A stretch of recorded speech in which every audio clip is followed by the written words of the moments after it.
Hello everyone. Wish you a very good morning. I am Kanika Kumar, the founder of Minds That Matter. I have been working as a special educator and educational psychologist for the past 10 years. I am very passionate about teaching children with special needs. For example, children with ADHD, autism, Down syndrome, learning disabilities, and many other challenges. The mission of MTMR is to spread awareness about different aspects of learning disabilities and special education.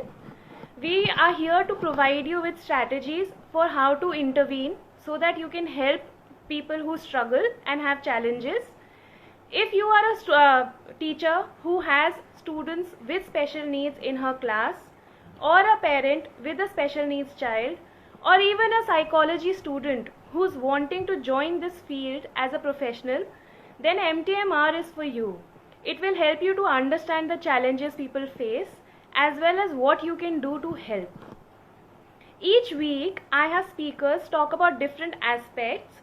For example, parenting, academic challenges in the class, what exactly is challenging behaviors and how to manage them, and many other topics. Today, we have Ms. Ashwa Verma with us, who is an audiologist and a speech language pathologist. She has 7 years of experience and is an expert in detecting hearing loss and its intervention. So please welcome Ms. Ashima. She is going to be talking about how to identify a challenge in hearing, what is it that we can do to intervene, and its impact on speech and learning.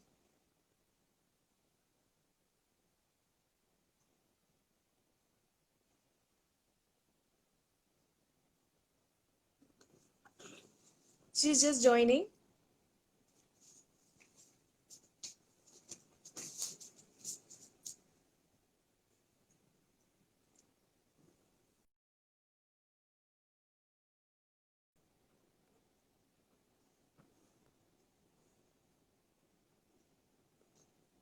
Just give us a few seconds for the speaker to join.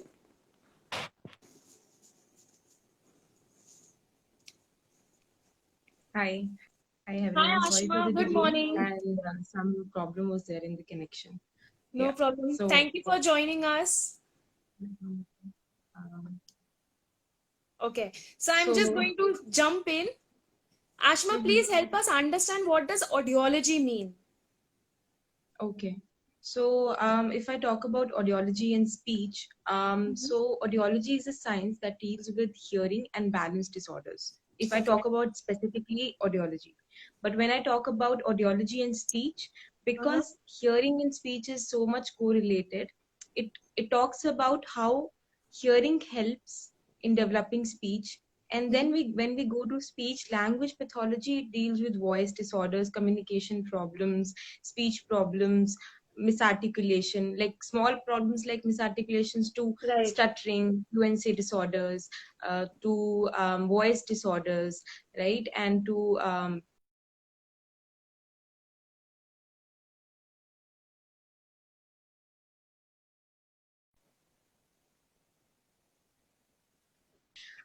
speech therapist can come and help with the intervention of that. So that's Okay. how audiology and speech is related. But I am a specialized postgraduate in audiology. So I deal with hearing and balance disorders. So Okay. today, that's what our topic is: communication for all. That means, better hearing today, so better speech tomorrow. Right, So, right. yeah. So what is speech language pathology? Speech language pathology. If I talk about that, so Mhm. see, there are three words: speech and language and pathology, right? Okay. So speech is how we speak, right? So Right, take right. fluency disorders, kids who misarticulate, right? At a normal age, up to till 4, 5, 6 years, kids normally misarticulate. They articulate words Incorrectly. incorrectly, right? That is fine. But after a certain age, if they are doing it, it's called misarticulation. So that Okay. is a speech disorder, fluency disorder.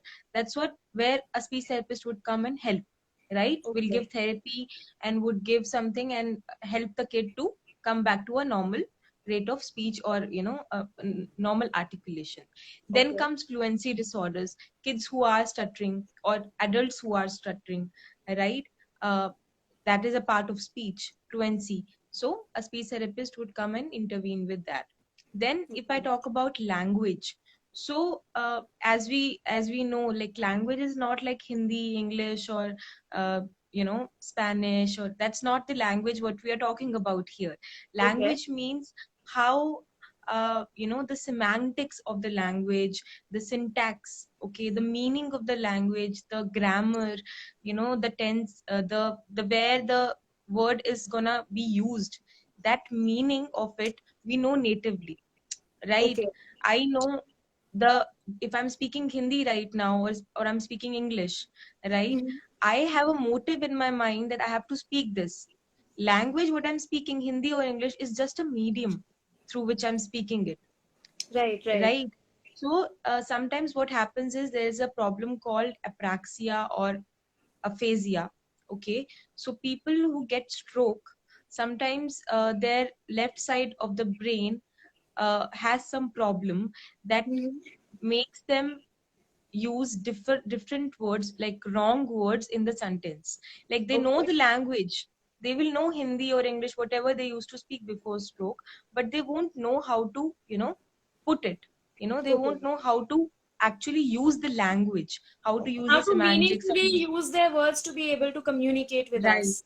right. Right, right. So in that way, uh, a speech therapist, a speech language pathologist would help them correct their language, right? Okay.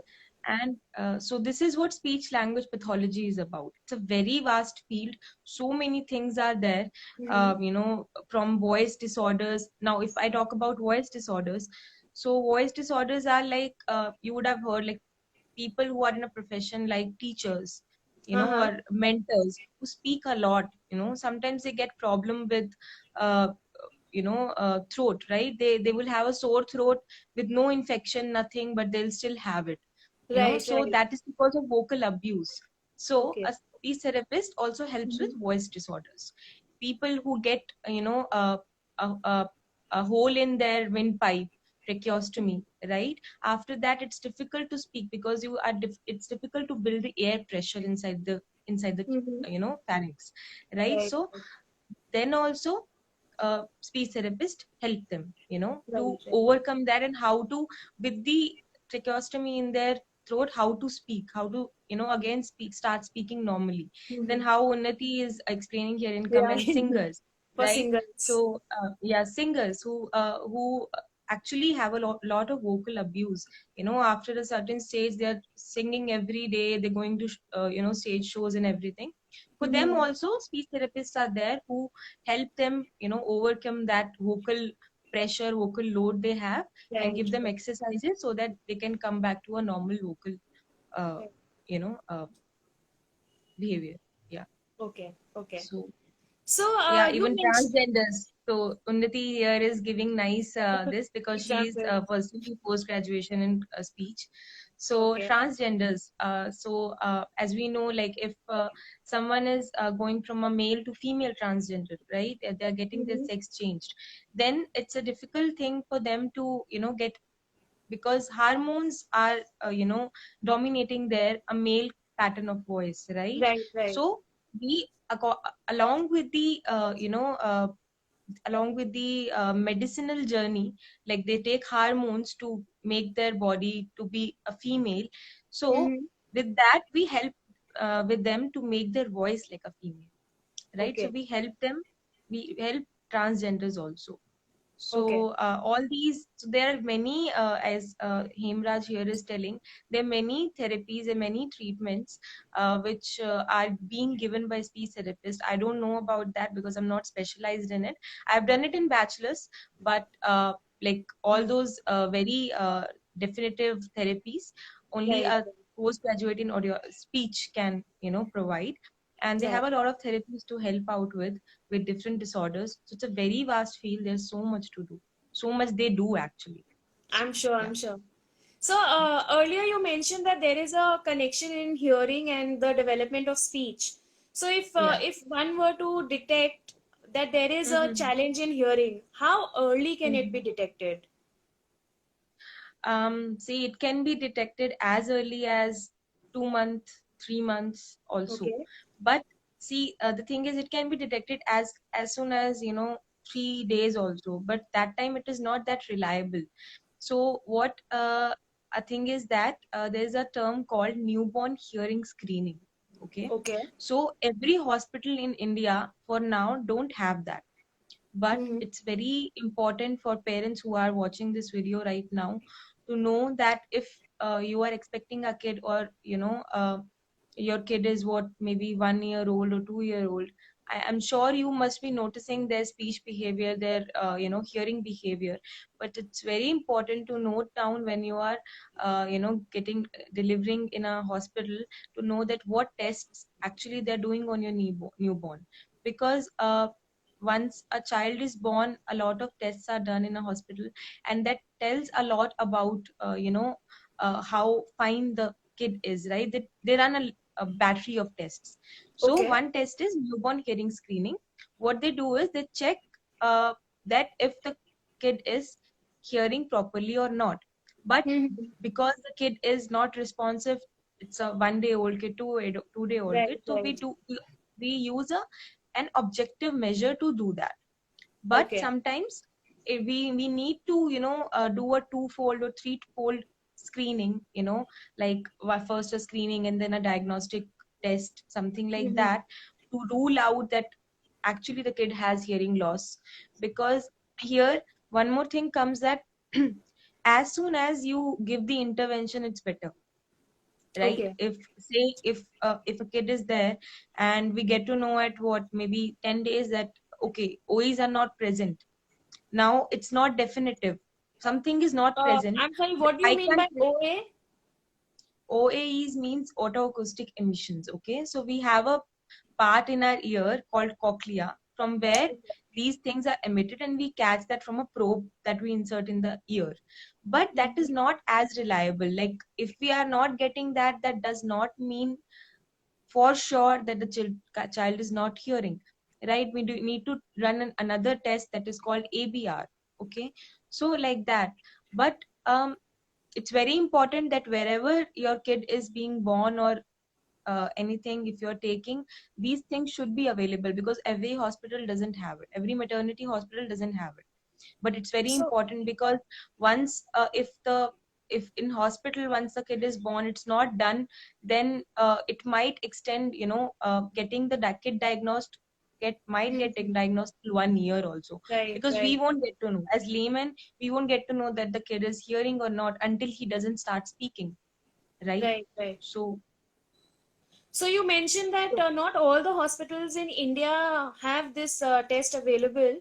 In that mhm. case, is there something that the parents can be observant about, just to be Yeah, sure there whether is. my child is responding, is hearing well or not? What is it that the parents should be on the lookout for?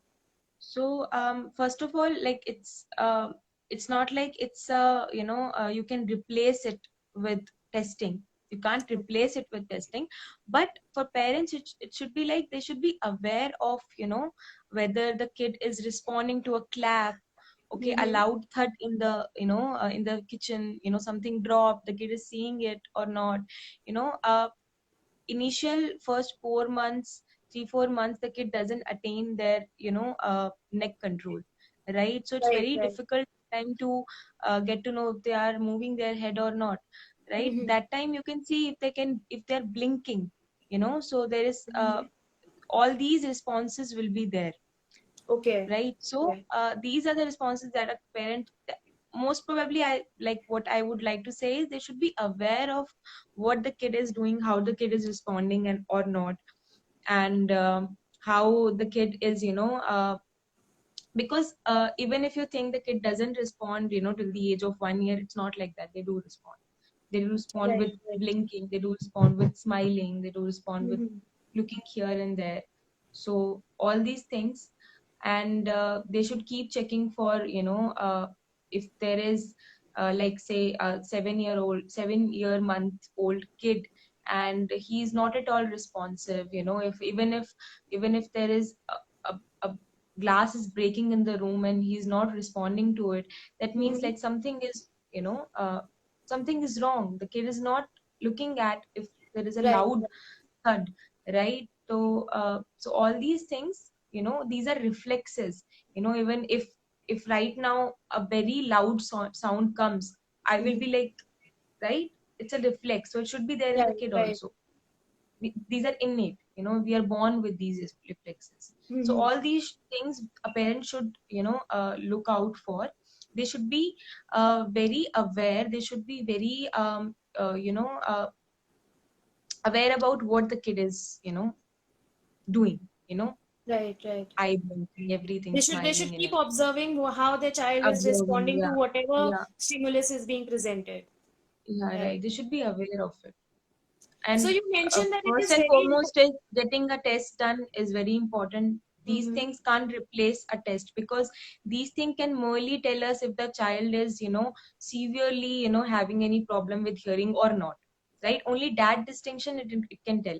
If the child has moderate loss also, like, 40% loss also, or 30% loss also, that is also bad, because in the school going age, even that much loss can have an impact on learning, have an impact on speech, behavior and everything. Right. Right. So Right. for that, obviously a test is always mandatory. So whoever, we should know this, that our hospital should have a newborn hearing screening. It's very important. So So in case in a parent's case, when they when the child is born, they are not Mhm. able to get that screening done. Then how Mhm. early should they get it done later on when they notice that their child might not be responding to sounds? How early can Mhm. they contact an audiologist, or should they meet an ENT? Mhm. I would say as early as possible, because Okay. it's so, as I explained before, if hearing is not there, speech would not be there. Like, if it is not Yes. completely there, if it is little there, learning would be hampered, their speech production will be hampered, everything will be hampered. So this thing is very crucial. We need to do it as early as possible. So if they are suspecting something like that, they should right away go to an ENT or an audiologist, visit them and see what can be done. And if they know about it, like hearing screening had to be done, but okay, fine, in my hospital it was not done, and my kid is like 10 days old or 15 days old or 1 month old now. So if they know about it, they should uh, check online or wherever nearby that Mhm. test is Maybe some being other done. hospital Go has there, this facility. yeah, go there and get it done, like, because Right. it's Right. important, right? We won't miss out any other test when our kid is born, right? Mhm. We always get all the tests done and everything. So this is Mhm. also as important as that, even more Right. important. Right. Yeah. So you were mentioning that the hearing loss can have impact on the speech development of the child. Could you expand a little bit on that? Yeah. So see, if for a layman, if I say, if I am not being able to hear since I was, born, would I be able to know what sounds are there? What is sound? Mhm. I won't know what is sound, right? Right, So right. once I don't know what is sound, how would I be able to speak it? Mhm. No, right? I won't be able to produce it. You know, Right, right. if I am a Hindi speaker and I have a kid and I speak Hindi with him, he's normal Mhm. hearing, he will start speaking Hindi, right? He will speak Right, only right. Hindi.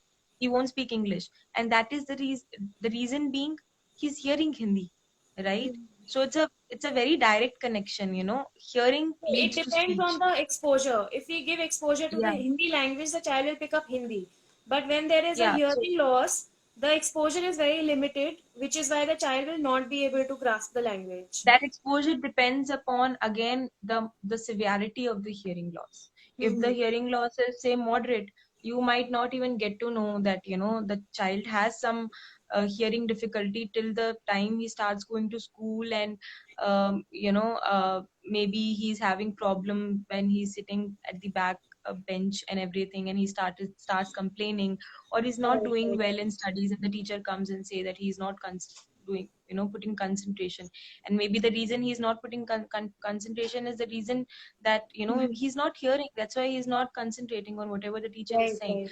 So again, it depends upon the severity. I am talking about the most severe case. If the kid is, 90%, has 90% deafness, right? Like there is 90% loss of hearing. That means that if uh, no sound is actually being heard by him, Mm-hmm. right? So if I explain in a very layman term, right now when I'm talking to you, I'm talking on a loudness of somewhere between 55-60 dB, or Okay. something like that. Okay, so speech Right, comes right. in that range. So once a kid is, say, 90% hearing loss is there, he won't hear a sound until and unless it is 100 or 90 dB of loudness. So Right, that right. means the normal conversational speech is missing out. Everything is missing out.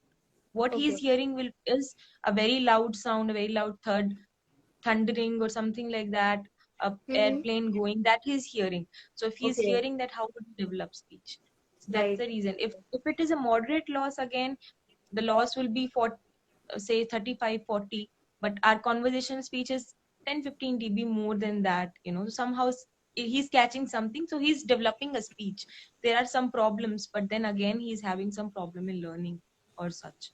So So for all this these red. child who is having moderate hearing loss, Mhm. like you said that a conversation is going on, or maybe the teacher is teaching in the class, and the teacher and the student is sitting at the last bench.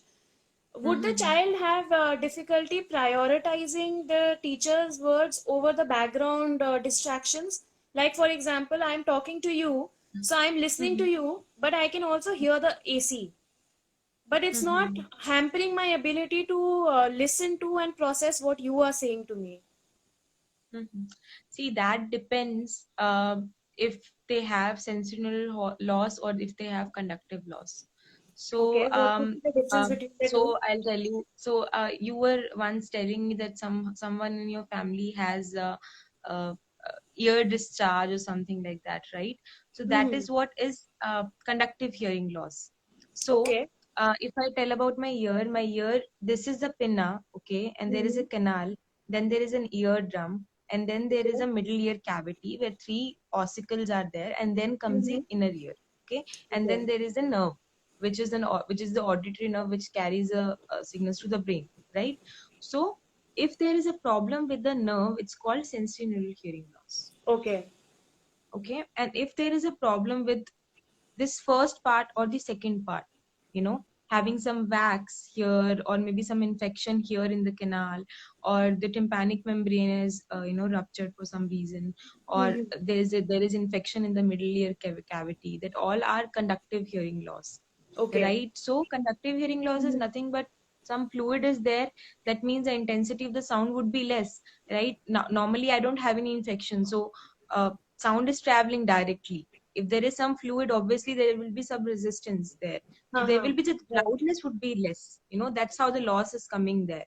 So it's like, if some many kids have this problem, that they have problem of ear drainage since the childhood, right? They Mhm. have problem with ear infections and everything. They have, like, so for them, if we give hearing aid, it's not that difficult to uh, as I say, intervene there, right? Because Okay. just the loudness is the aspect where they are lacking in it. But Right, if I right. talk about the sensorineural hearing loss, because the hearing hair cells are not there, like there are some problems in the auditory pathway, and The as nerve such, is it's not just damaged. a loud nerve is Mhm. damaged. That means they will have additional problems, like, as you said, the noise is disturbing and they don't. Right.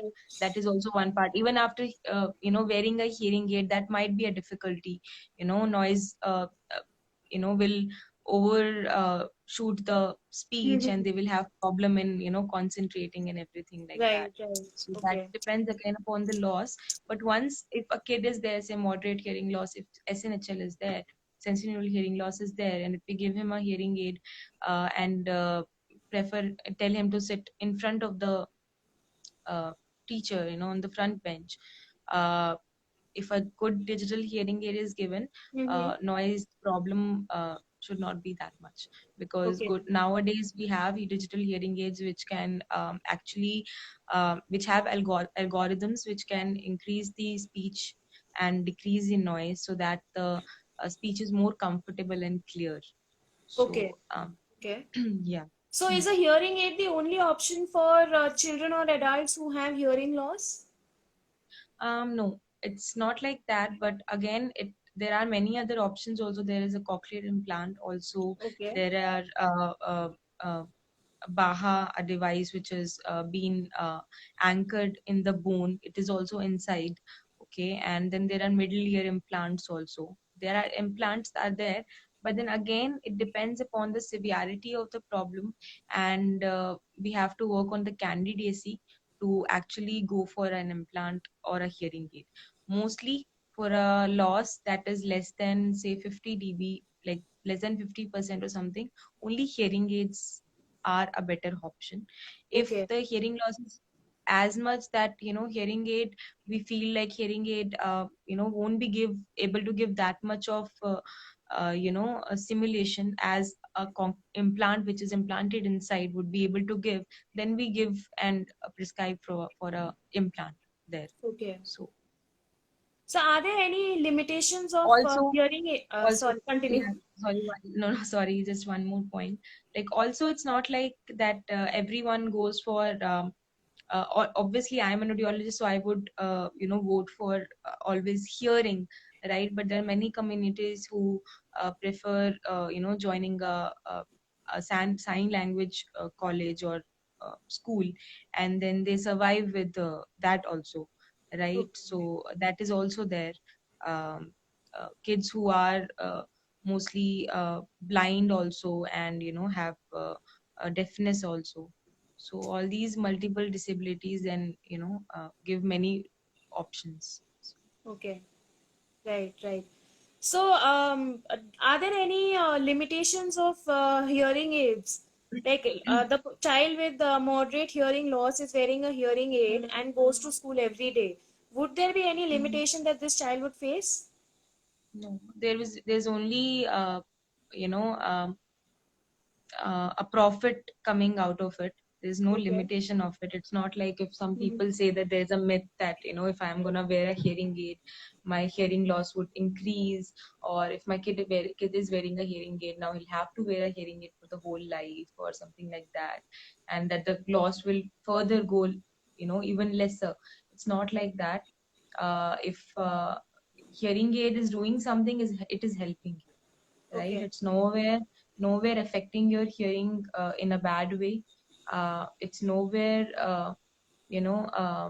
once it is like programmed properly, right? Mhm. So And as if a if technology is improving every day, the quality of hearing aids is also improving. Like you mentioned that yeah. the most recent ones are digitalized. Digitalized, and like nowadays we don't use analog hearing aids, we use just digital hearing aids.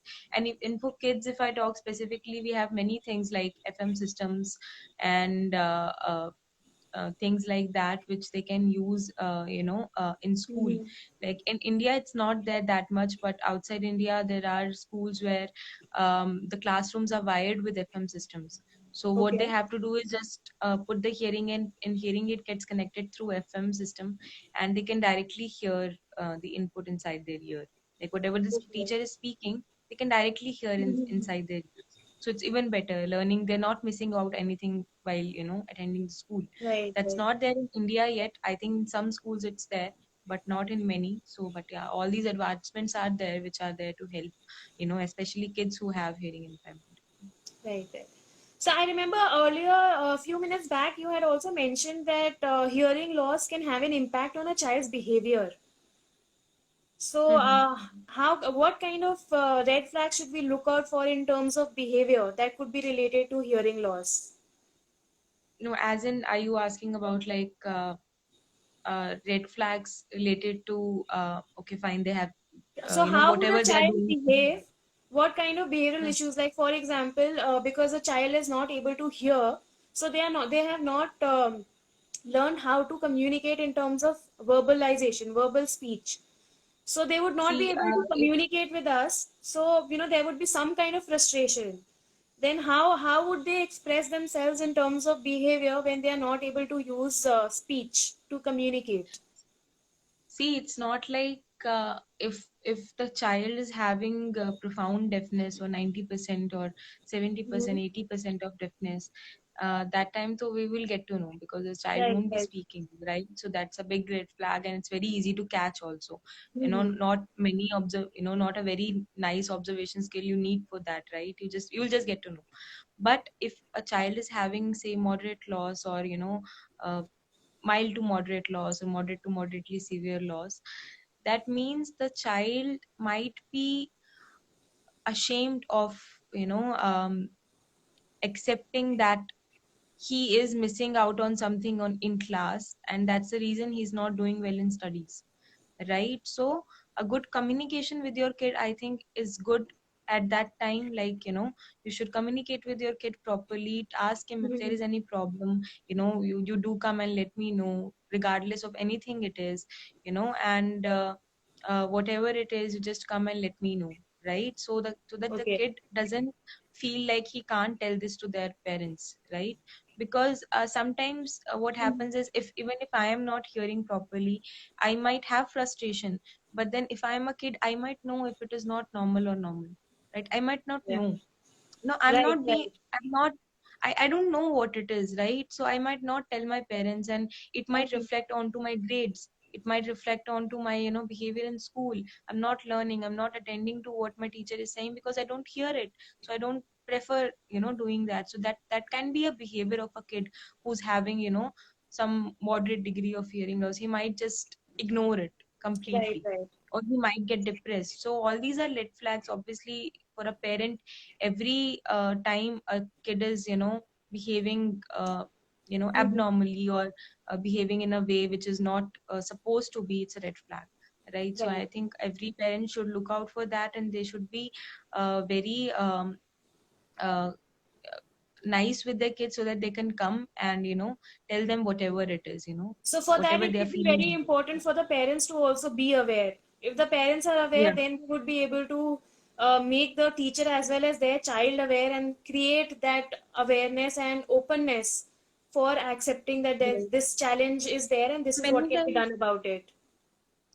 And many times it's like that. We have seen, like, even if after the parents get to know that the kid has problem, after for years they don't get a hearing aid, because sometimes they feel that a hearing aid is like like a stigma, right? Yeah, Wearing it's a a hearing social aid, or a good taboo. hearing aid. Although People wearing notice glasses are it, not a people talk stigma about anymore. it, and the child Yeah. might get bullied. Sometimes the children Hmm. themselves, they pull it out during class because they don't want to be bullied. So they are voluntarily taking it out and then missing out on the classroom instructions. There can be two reasons for pulling out the hearing aid. One can be that the one you said, that bullying and stigma. One can be uh not nicely programmed hearing aid. Like, if Okay. there is some disturbance in the hearing aid, if there is a lot of distortion or something like that, adults can come and tell us, that, see, the hearing aid is not comfortable, I'm having a lot of noise, or just program it accordingly. But kids won't be able to tell that. They'll just feel uncomfortable and they just throw it. So that can also be one reason.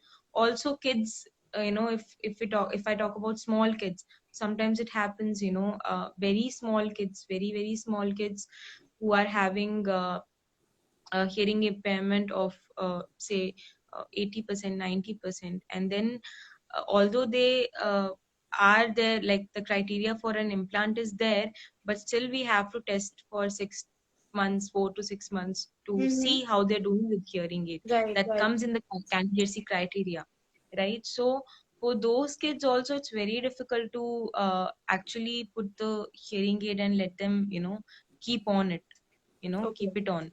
So it's very difficult to do that, but then only with desensitization and, trying it again and again, only a parent can achieve right. that.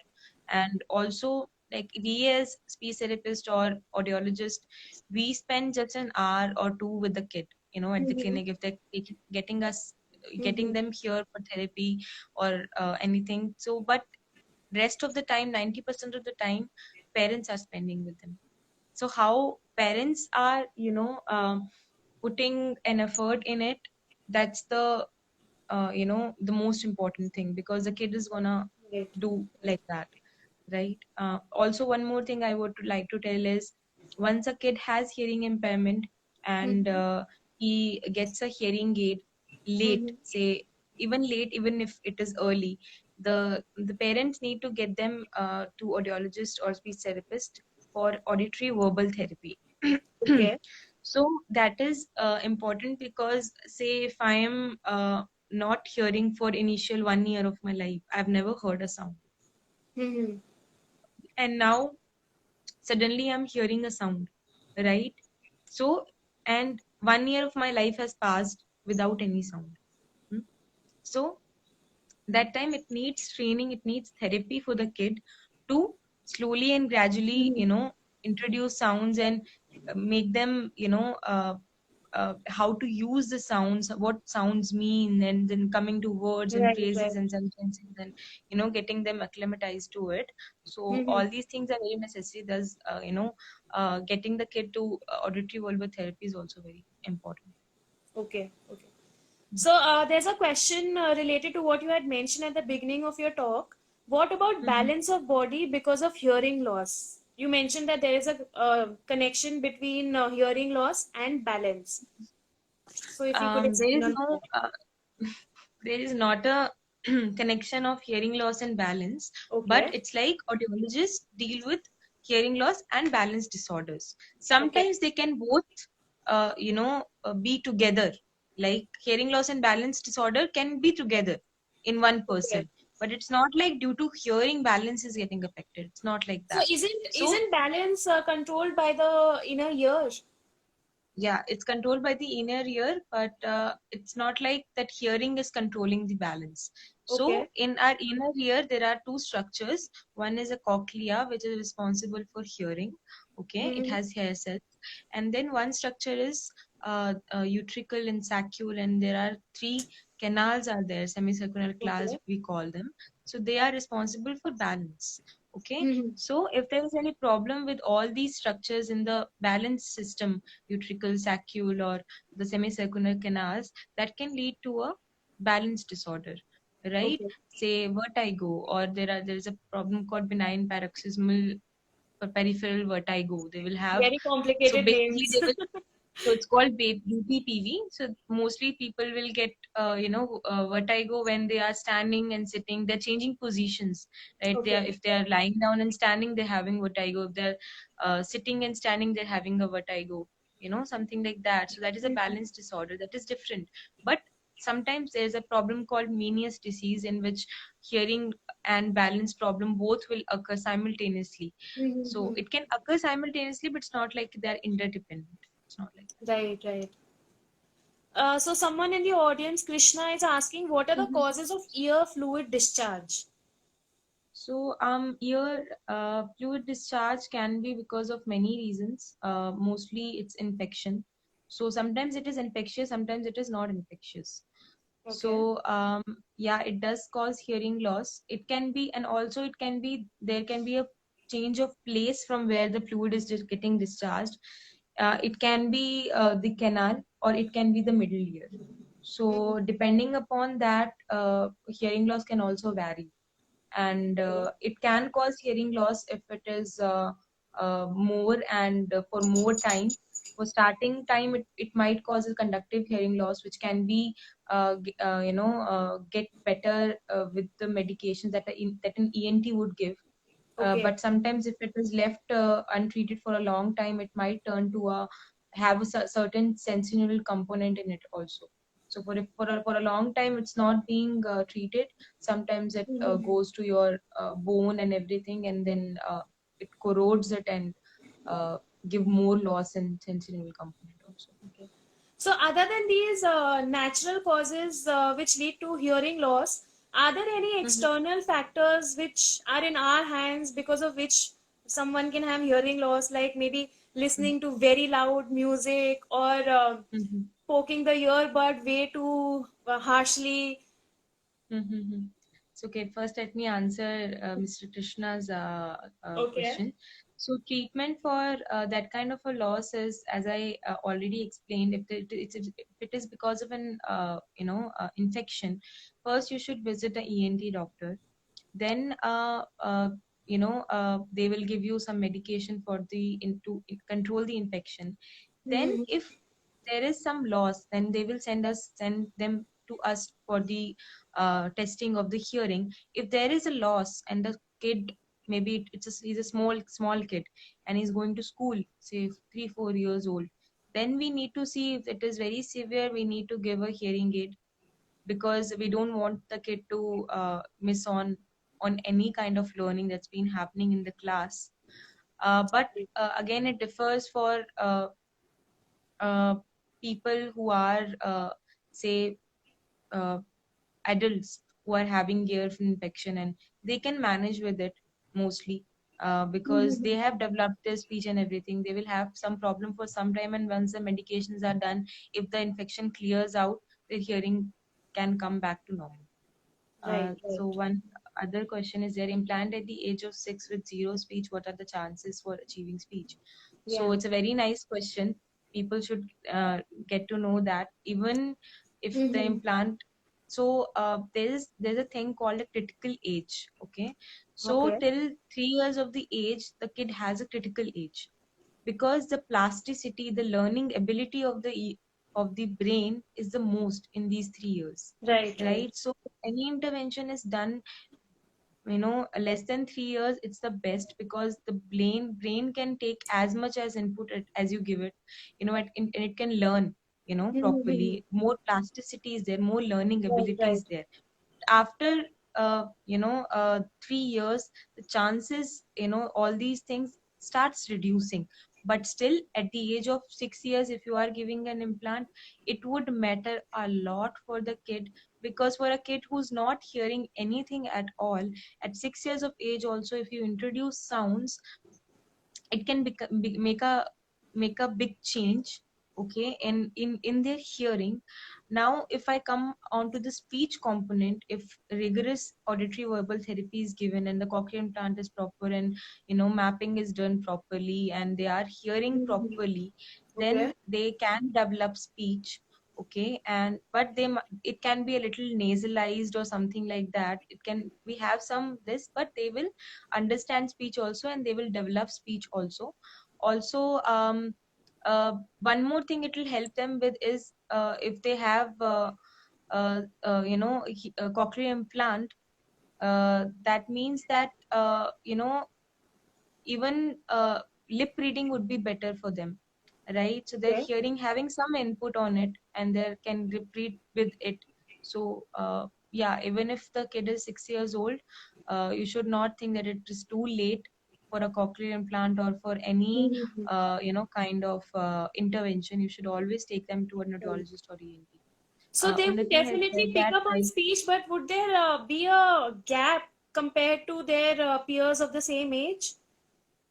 sorry, what did you say? So you were talking about this example where the child is 6 years old and then the child gets a cochlear implant, and with various therapies and interventions, the child picks up speech.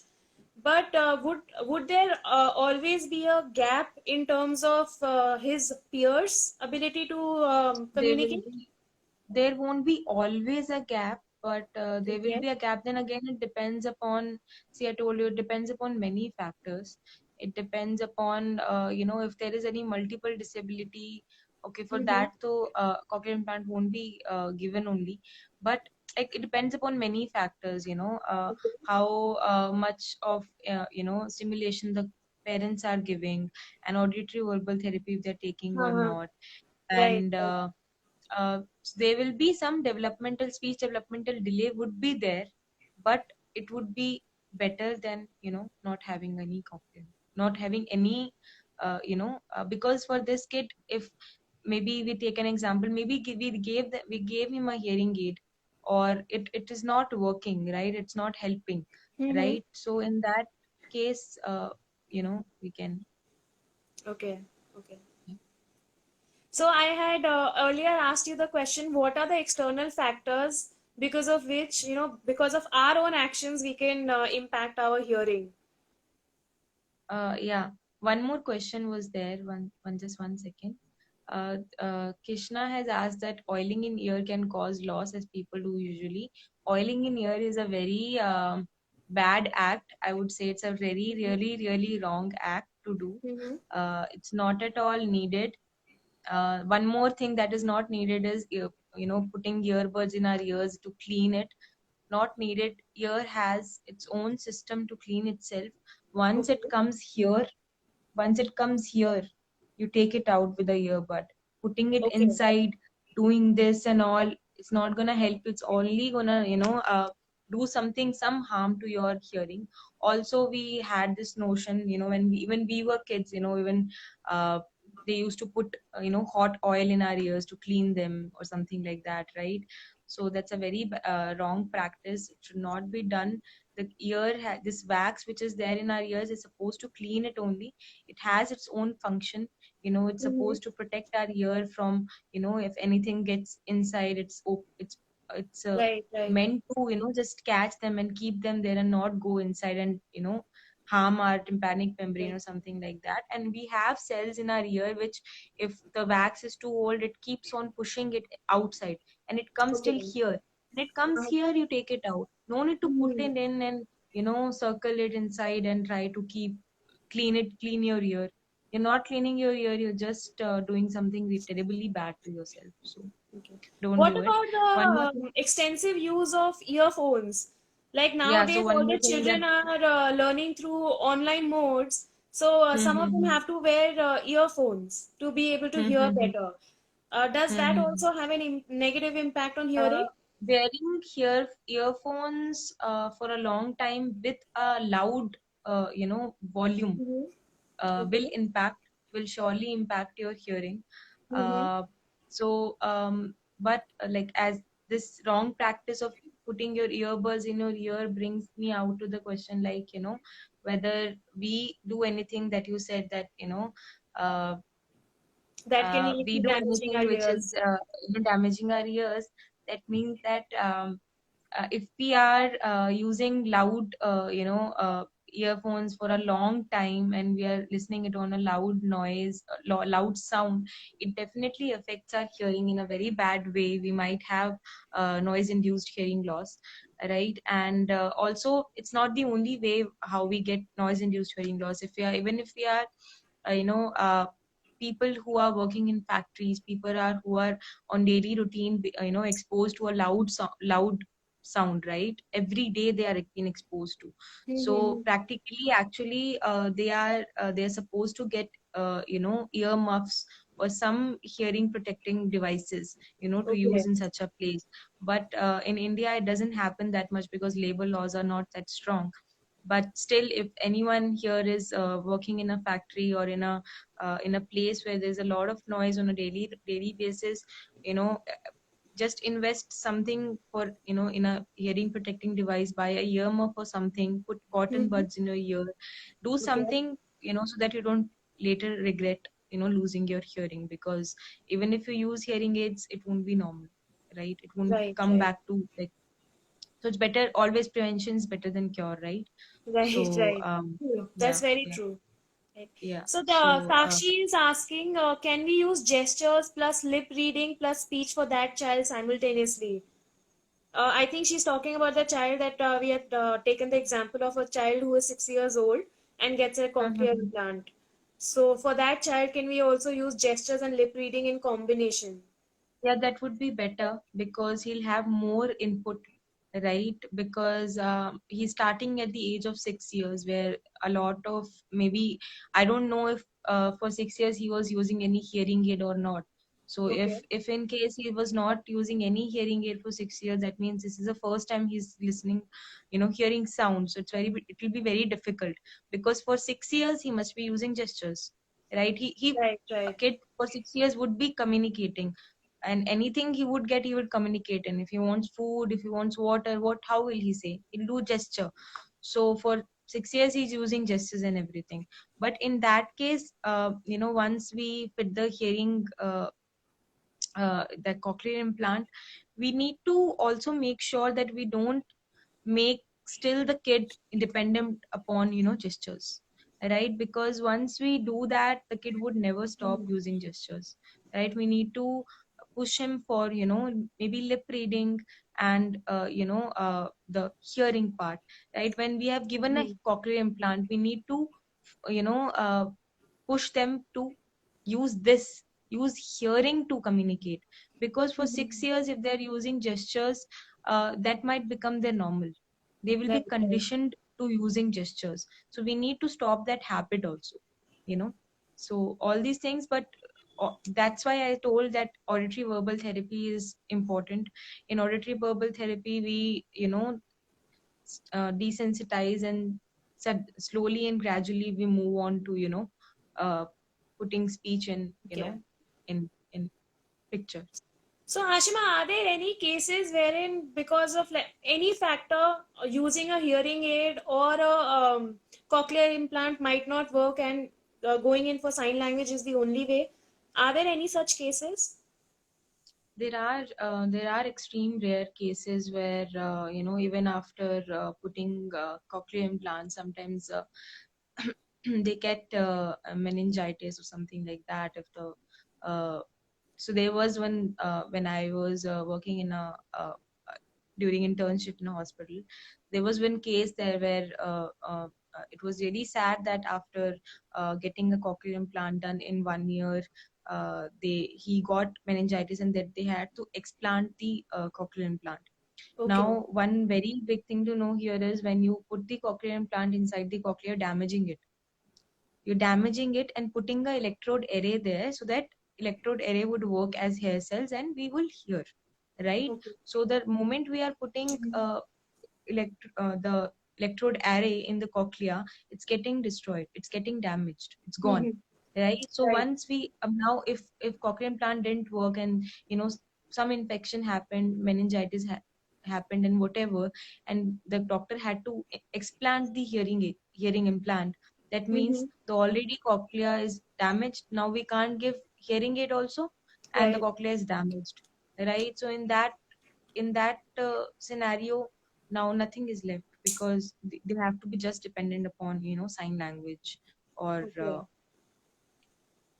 So, is there anything that one can do to prevent these infections once the cochlear has been implanted, or is it the out of doctors our take all control? the precautions. Doctor take all the precautions, but